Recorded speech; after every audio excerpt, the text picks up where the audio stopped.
and what this means personally in terms of their accountability for their own attitudes and behaviors, and politically in terms of the violence that has formed their world and the kind of world that they want to help form. Examples of this personal political work with men on men's violence are too rare. The Men as Partners program in South Africa, with which I've had the privilege to do some work, links the high rates of men's violence against women in the country today with the violent legacy of apartheid and its logic of domination and dehumanization. In MAP workshops and community mobilization activities, men's understanding of the functions and impacts of sexism is developed in part through relating this to the functions and impacts of racism in their own lives. In this way, the personal work that men need to do to end men's violence against women is linked with the political work of creating the new South Africa. The work of Sharon Spencer, a Maori woman from New Zealand living in Oahu, Hawaii, in developing a 16-week curriculum for abusive men in Pacific Islander communities, offers another inspiring example.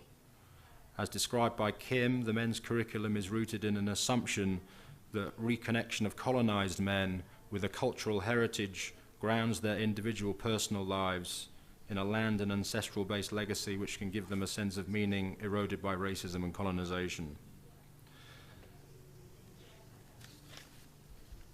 The second implication of this analysis of violence, power, and oppression is to address the violence of public policy itself and the institutions responsible for determining and implementing such violence.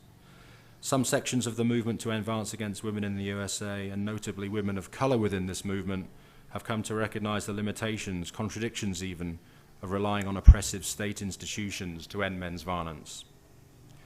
I know that in places where the struggle remains one of engaging the state to act on men's violence through law and policy, this view may not seem relevant.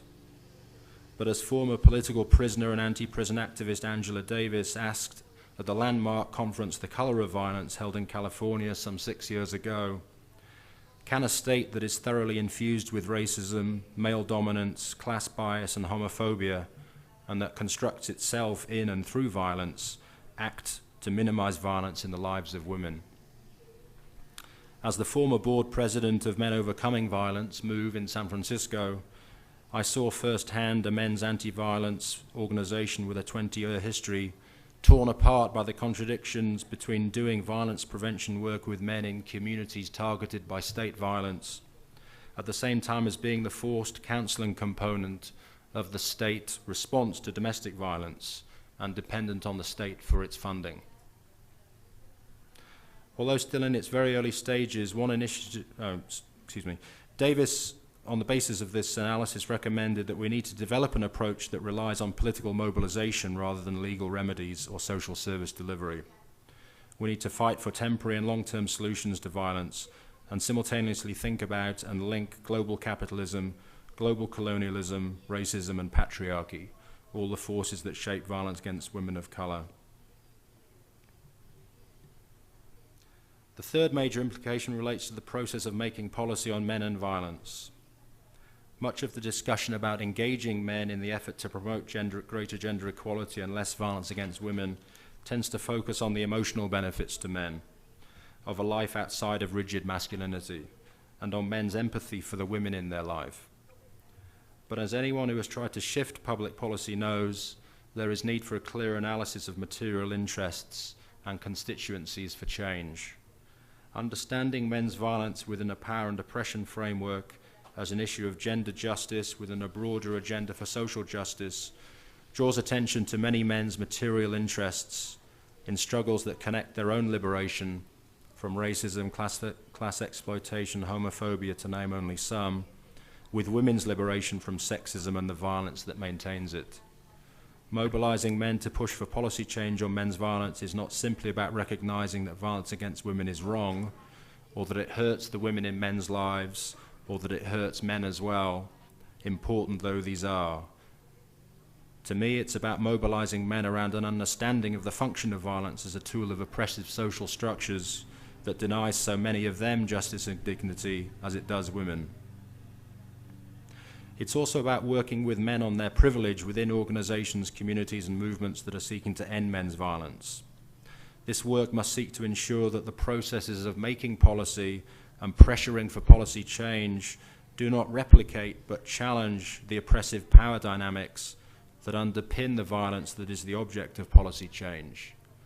As Mbusilo Botha of the South African Men's Forum emphasizes with reference to the movement to end violence against women, we must also be conscious that we do not take over the gender struggle as men. The same as in the anti-apartheid struggle, it was black people who had to lead that struggle. We are accountable to women. The fourth and final major implication of the analysis of men and violence discussed here is that solutions to violence that focus on men's masculinity remain confined within a conservative politics of maintaining the gender binary. Equating masculinity with men and femininity with women traps us within a project to redefine an identity for men predicated on not being like a woman. The weakness of this position may become clearer if we invert the argument and propose to empower women through redefining femininity. We need to be clear, as Eve Sedgwick reminds us, that when something is about masculinity, it's not always about men. Women, she points out, are consumers of masculinities as well as producers and performers of them. Given this, it is essential to, as she writes, drive a wedge in early and often, and if possible conclusively, between the two topics, masculinity and men, whose relation to one another it is so difficult not to presume. And that is just what the prevailing discourses of masculinity and violence do, presume a necessary alignment between men and masculinity rather than put their relation to one another into question.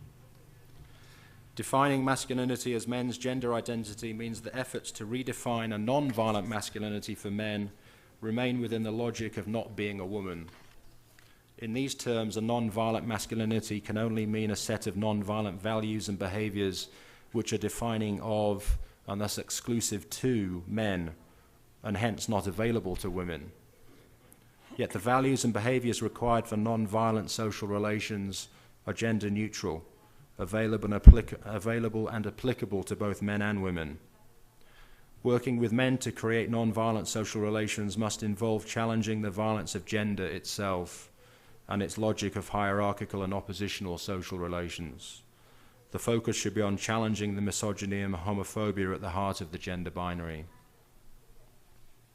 This means not trying to recuperate a secure, if healthier, and non-violent masculinity for men, but instead seeking to exploit the crisis tendencies within the gender order itself, especially as they coalesce around the figure of the masculine.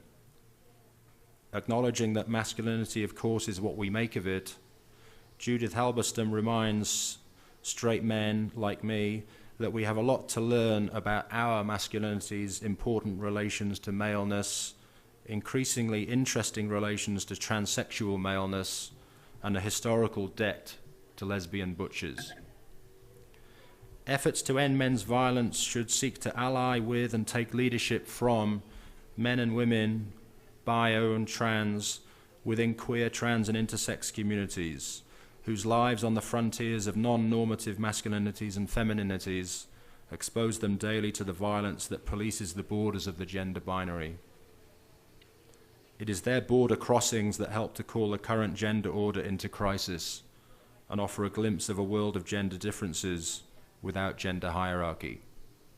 Thank you.